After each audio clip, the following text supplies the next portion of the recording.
с Чеченской республикой, с Северной Осетией решены вопросы беженцев из Чеченской республики.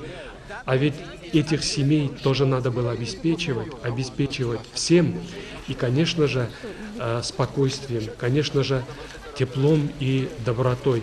Мы находимся в республике Ингушетия. Это наши братья ингуши. Не то, что тут стоит Мурат Зязиков или правительство, председатель правительства. Я не хочу преувеличить.